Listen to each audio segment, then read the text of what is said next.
Hello and welcome to episode 20 of the Sunless Submariner expansion Let's Play. And we are finally to Visage, where our father's bone quest is taking us. And we'll see how this goes. So let's go. This is the port of Visage, where faces may not be naked, except one, the stone monument, the size of village church, serenely gazing upwards, flourishing of years. Let's make a port report. That will have to do. Departing merchant gives you a confused account of crocodiles and honeycakes, and something about ear blockage. To this you add your own impressions about the street layout close to the port and the types of commerce here. When the lights are especially bright, it is possible to make out details of the profile of that great stone face. Once you set food on Visage, you may be here for a little while. Okay, so it was good idea to end the previous episode early. So inward and upward. Terms. All those who enter must play their parts. The sign is visible only after you've crossed the threshold. Assigner of corpses, that's the one. On the lower slopes, stone buildings, flat roofs, archways. In the architecture there lingers a memory of lotus and palm fronds. The hill above is a face, forever looking up at the ceiling of under the sea. No one inhabits its cheeks or the hollows of its eyes. One of these masked stranger is the assigner of corpses, if the gracious widow is to be believed. But which?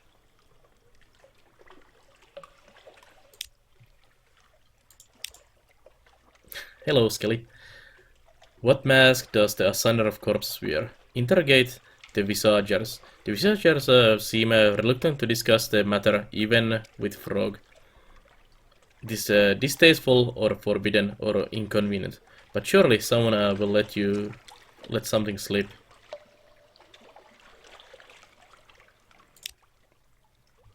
The blankness of masks. A man in a crocodile mask trundles an ibis-masked corpse on a wheeled bier. Is this a assigner of corpses? He shakes his head. This corpse was assigned to the Phantom King, he explains. I go now to the hold. The Phantom King knows why. Was that a meaningful pause? If no one here will speak to you of the assigner and his assignments, might the Phantom King know more? Find the Phantom King's hold to continue. Okay.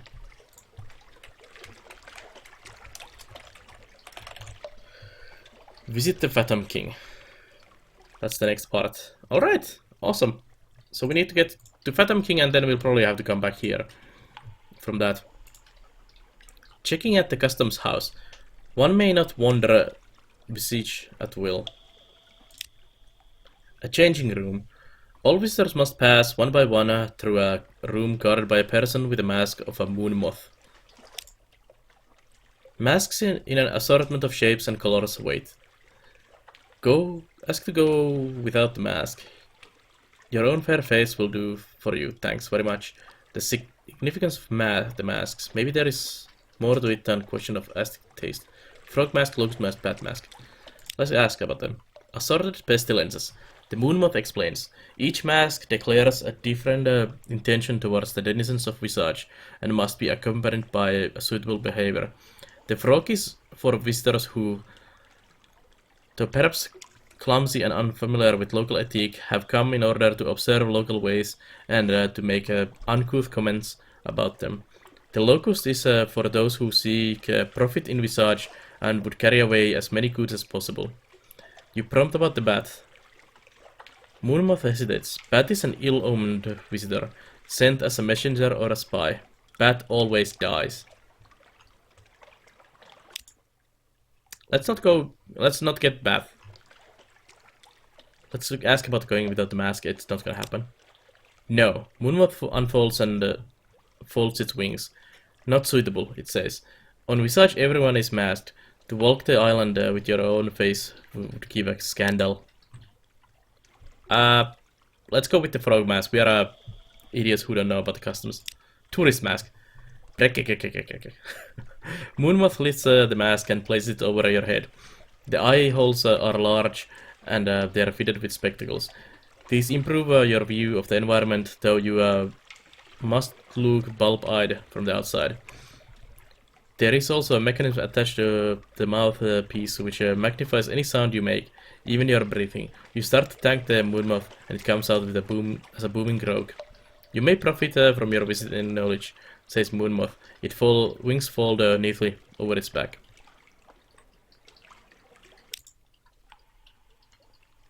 Ashore in Visage. Can we ask about this again? Across the sea. Unlocked with Father Spawn, Phantom King's Key. Okay, so we need to get... We really need to go get there. Oh. Oh, I think I failed already. Well, I guess we'll come back. Yeah, I failed by doing that. We need to get stories for it. Oh well.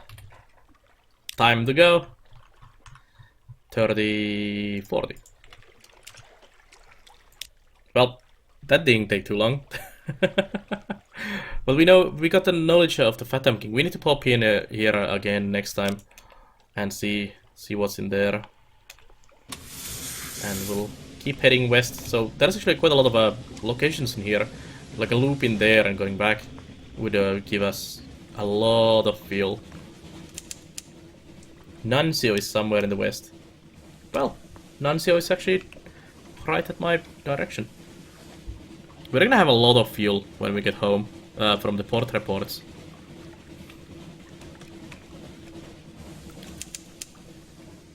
Nuncio. Was Nuncio one of the locations we need to go? What is that?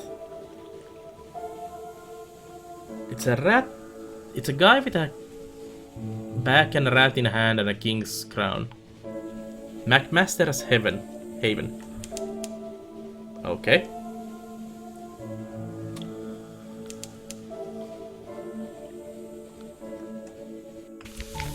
Well, we're here at the Nuncio. Nuncio also sells these. Same prices as well. That's convenient for my notes. Okay, I should do that. Copy paste.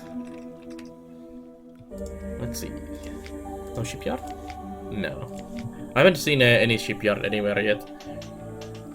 Let's see. Does it turn functionaries walk the docks in the uniforms of postmen? An enormous crowned statue casts a chilling shadow. The shadows gleam with rat's eyes. Their ceaseless chittering rolls like a tide. Assemble a port report. You may not be very familiar with the locals yet, but you can provide a preliminary overview. Surface details. There is a statue in the middle of the island that's hard to miss. There is the way everyone wears a uniform and the way they call each other by their ranks in the postal service. There is the way the port authorities refer to regulations. There is the jargon, the curious habit of referring to any used up things as cancelled, as though the whole world were made of stamps. You write about the vestigial bureaucracy and about trappings of order retained far from home. Let's go to the Inky Plotter, it's called. The sign does not look like much. Warmer inside than it looks. Faces turn in your direction, but no one seems surprised to have a new arrival on the island. Lit by two roaring fires, one at either end of the room. The bartender is in a postman's uniform, like almost all of the patrons. A noseless postal inspector called Blunt Thomas delivers the drinks, clears the tables, stacks firewood.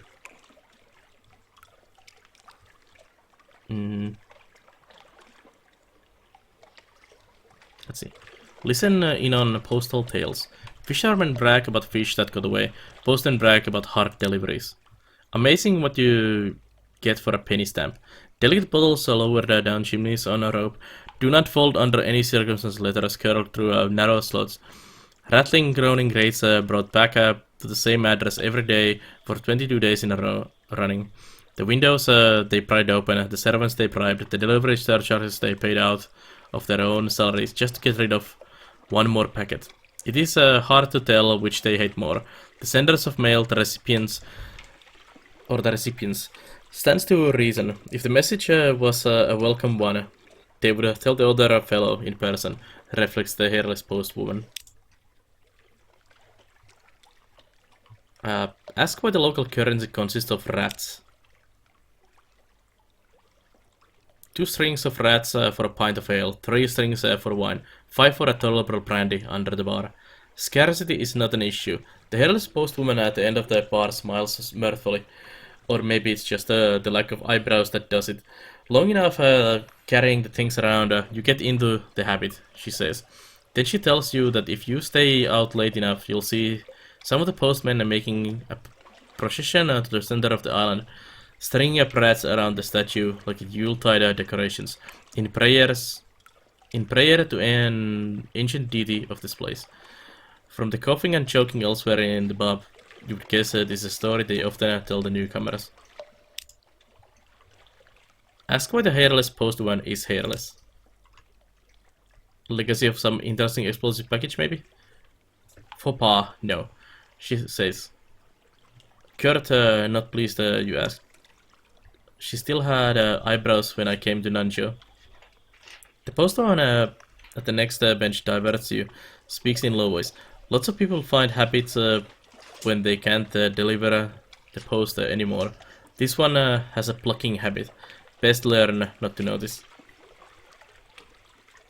Oh no, lost Nanjo. Cultivating French with the postman.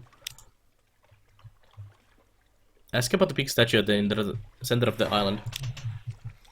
The monumental postman. Oh, that. It's all of us, isn't it? Sort of a spirit of the island. Most of them don't seem troubled for more than an explanation than that. Though the hairless postman tells you it didn't always look like a fallen London postman at all. That it used to have a different face and more old-fashioned outfit. How do they all occupy themselves all day? There must be more to this. Dead letter office. Big building, center of town. Hard to miss. You can work there too if you want. It's not clear whether this is a generous offer or a threat.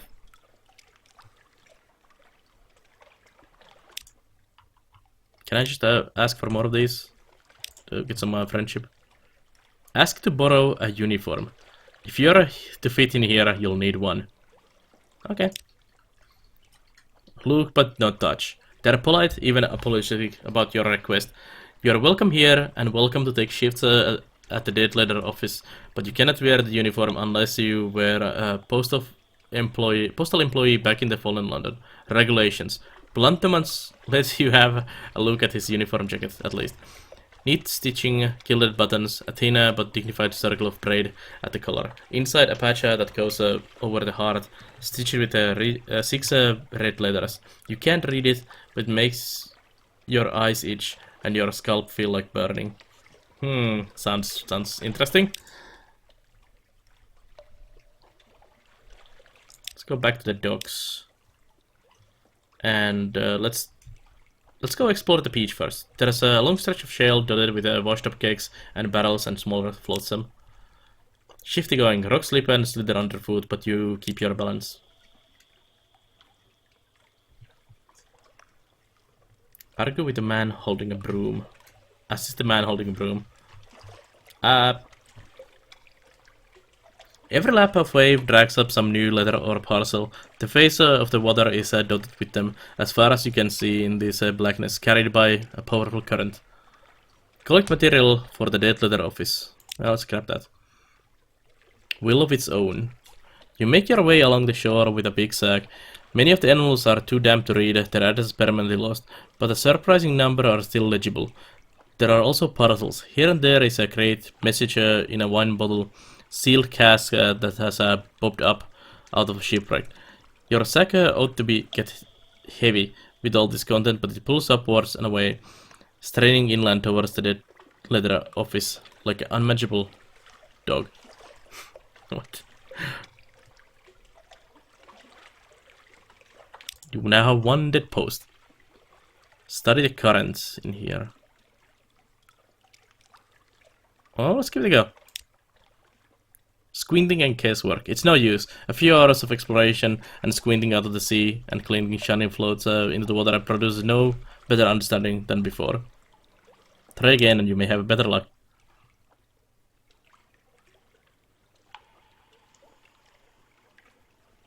Oh, let's try again. Is there any penalty for doing this repeatedly? I guess not. All sides. You make a complete circuit of the island. The whole shoreline is alike. All of it is covered in debris. All of it washing steadily inland from every direction. Not the work of some directional current. It's more as though the whole undersea were draining into Nanzhou. Except, of course, that force did not affect your ship when you came this way. It does not stop ships leaving. Evidently, it works only on the post. Okay. Yeah, let's go to the back to docks. And then let's try a shift at the dead letter office. Extensive tour. Blunt Thomas takes you around the office. A small collection room where those retrieving letters may state their business. A much larger set of back office where newly arranged letters and parcels are collected and sorted. A dank briny smell that never comes away. Presumably because so many of the parcels spend time in the water before they arrive here. In the back room is a machine manned by a postal rat, a Rattus Faber in a pinstriped hat. It shovels sludge damp letters into the machine's hopper, and they come out dried, cleaned, pressed, and sorted into slots by size and quality of paper. That's awesome. I like that. Shift work in the dead letter office. One has various possible occupations here. None could be described as fast-paced. Feed your undelivered letters into the sorting machine. The gleaming hopper awaits. 52 categories. After a prolonged whirring, the machine begins to distribute. 7 invitations edged in gilt into the correspondence of the aristocracy slot. 2 oversized parcels, probably containing books, into the books tray. 1 stamped bronze tablet that drops with a clang into the bay marked First City. The postal rat watches all this with an air of satisfaction. Okay. Ooh.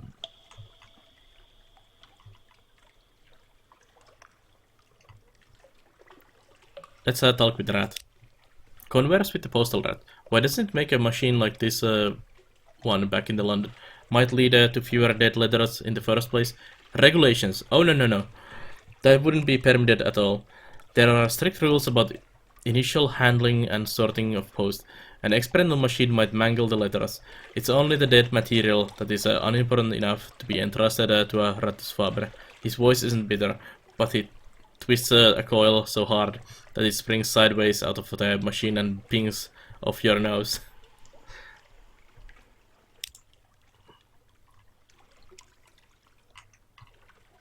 So we cannot study what goes back in the back room. Ask the postal rat for a key to the basement. You've worked here long enough now, and you might need one. No trouble at all. He's surprised by the request. Most postmen don't like it down there. No one ever asks for a key, but he'll cut you a new one. Just be careful in there, and come out if you start to feel wrong. Okay, open the back doors. Key is warm in your pocket. Deeper and deeper. You had expected a few shelves of supplies, more files of letters, few years older. No, it is a pit so deep that the line does not show the bottom. A spiral walkway descends along its wall, and that spiral opens wider as it goes, as if you were looking through the narrow end of very large shell. Lining this wall are shelves and nukes, unevenly sized. Some are a few inches square and contain a single scroll of papyrus. Others support crates bigger than coffins. They are made of woody fungus grown to meet requirements. There are no marks of carpentry or any of the postal rat's handiwork. 3 turns down the spiral and you feel you can't breathe. Time to leave. You can come back later, maybe. 5 terror. Nice. Basement custodian. Explorer of the lower basements.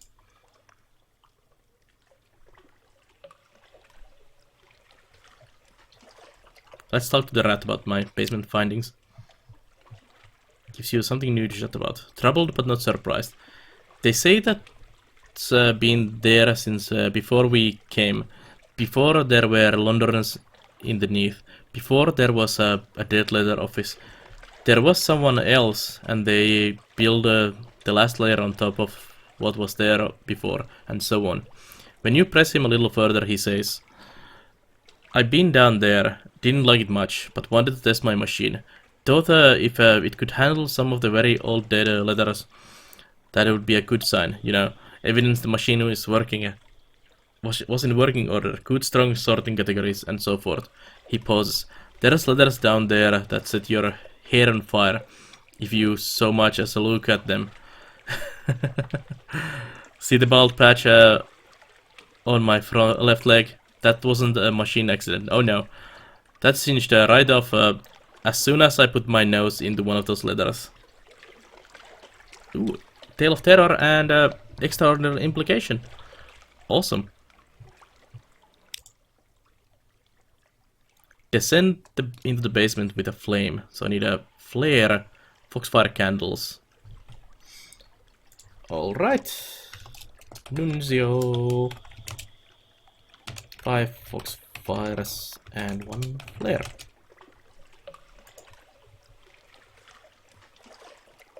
Very chancy challenge. Arrange contraptions, divert light, illuminate what has been dark for a long time. Properly, yeah, let's come back properly equipped. This sounds like bad news. Foxfire candles and flares are easy to buy at London. And this is not that far away from... That's 210 echoes though for this. But I don't think I want to risk going in there at the moment. No sir. Let's see. How far is Nunzio now from home? It's a bit far away. So I think I might want to buy... couple fuel, yeah. Let's buy like 3 fuel. And I think we're gonna end here this episode. And be on our merry way. Is there actually anything? Let's not end there yet. I'm gonna sail to the Pigmouth Island or whatever happens to be our next destination, and then we'll end this. So let's go. We got a bit of time still. So many locations, so many quest lines, so many things to do. Finkelnut Vortex, cool.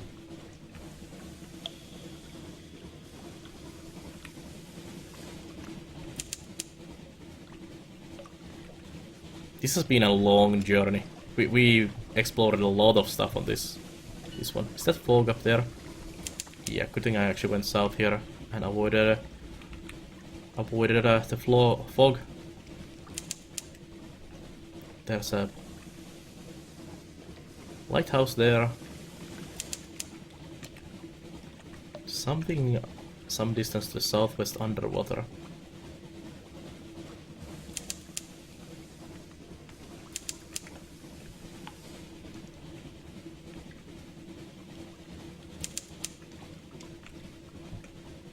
How much? Uh-oh.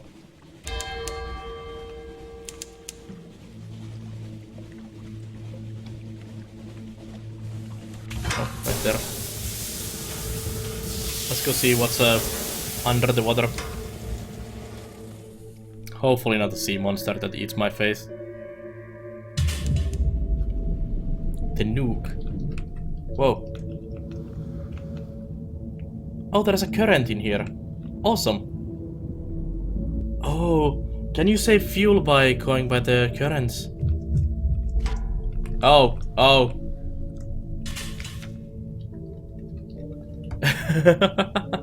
A gap in this colossal sea monster's throat has been forced open with thick hard metal beams. Alright, I guess that's for the next time. So thank you for watching this episode of the Sunless Sea Zubmariner's expansion. And if you like this Let's Play, check out the other Let's Plays, reviews, content, everything on the YouTube channel. Check out the live stream on Nara.tv. And next time we'll explore the edge of Nuke. So thank you and bye bye.